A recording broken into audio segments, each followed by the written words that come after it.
considerar un concepto gramsciano del concepto intelectual, sí vendimos un mundo intelectual, pero si no lo consideramos y lo vemos restrictivamente como identificando lo intelectual solamente como lo artístico o lo literario, pues no venimos de un mundo intelectual, venimos del mundo del periodismo.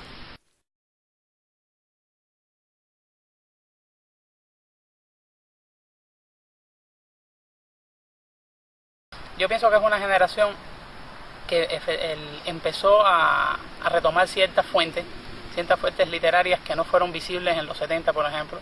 Es una generación que lee mucho a Lino Novas Calvo, lee mucho a Guillermo Cabrera Infante, lee mucho a Vigilio Piñera, y de cierta manera empieza a mostrarlo en sus obras muy tímidamente, ¿no? Pero son las obras de los 80, por ejemplo, son obras que todavía tienen una timidez, cierta impostura, en el que no se abren realmente, o sea, no asumen ni siquiera el hecho literario. Hay siempre una especie de pose, porque hay cierta manera hay que quedar bien, ¿no? Pienso que a veces en la historia de la literatura cubana, esa década, la década del 80, precisamente en la literatura, se habla mucho de lo que están haciendo los jóvenes escritores, o sea, las novelas de juventud de ellos, las novelas de juventud de Leonardo Padura, Reinaldo Montero, Zenel Paz, Arturo Arango. Pero pienso que es un momento en el que realmente la literatura más fuerte no la está haciendo esa generación precisamente, sino la está haciendo Reinaldo Arenas con El Portero, la está haciendo Guillermo Rosales con Boarding Home. Está muy reciente todavía, en el año 79, La Habana para un infante difunto. Yo pienso que son novelas en las que en La Habana para un infante difunto, por ejemplo, es pura literatura.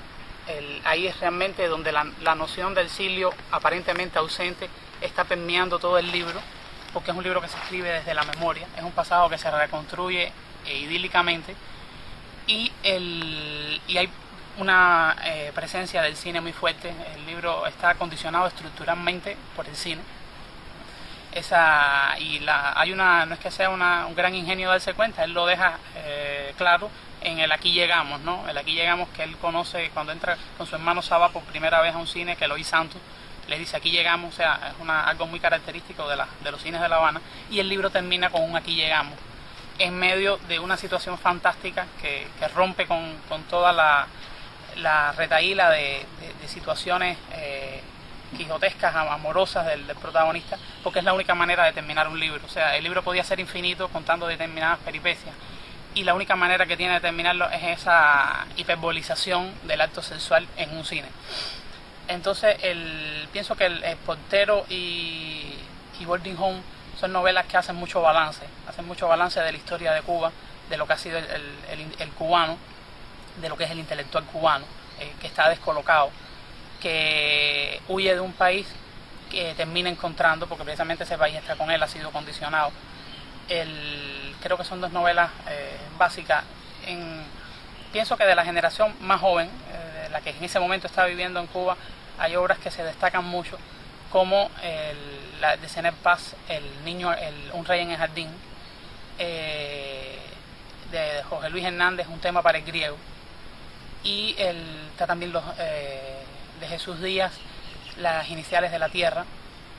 Creo que son tres novelas fundamentales, pero son tres novelas que todavía no tienen la madurez o el profetismo que alcanzan, por ejemplo, Guillermo Rosales y Reinaldo Arenas.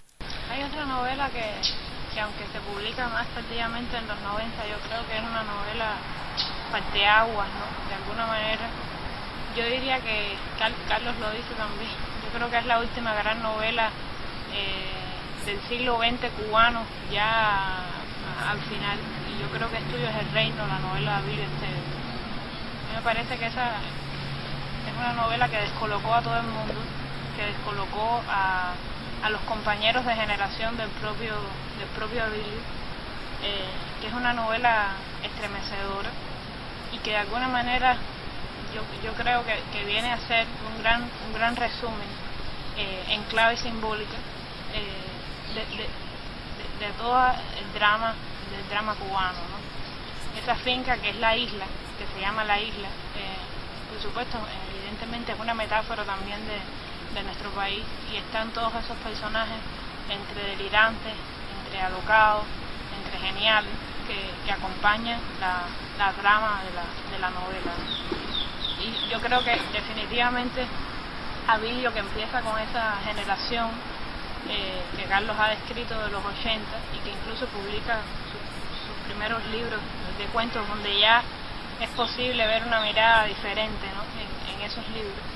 Yo creo que ahí es su punto descollante, y que a partir de ahí creo que ha continuado fiel a ese punto inicial, ¿no? Creo que ha tratado además de superarse con cada novela que ha hecho: El navegante dormido, El bailarín ruso de Monte Carlo, El año del calipso, y me parece que finalmente, como una vez se lo dije en una carta, él ha cruzado una frontera, ha cruzado un puente y está de la otra ribera de su generación, como un poco como este lago, estaría en la otra esquina y lo saluda desde lejos, ¿no?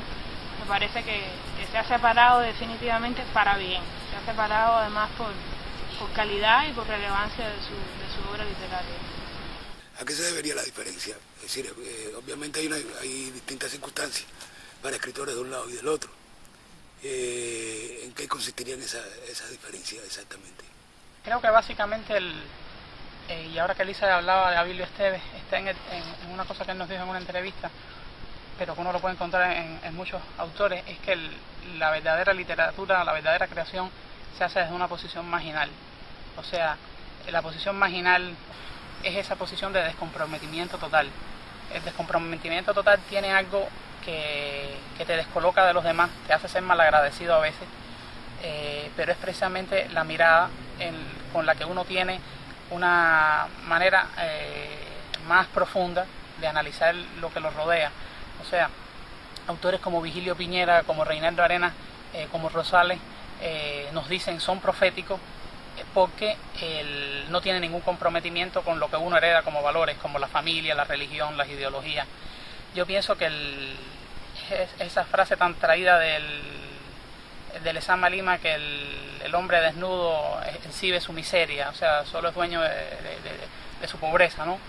Y es precisamente porque ya cuando uno lo ha perdido todo o rompe las amarras, y a veces desde la distancia puede alcanzar una visión más compleja.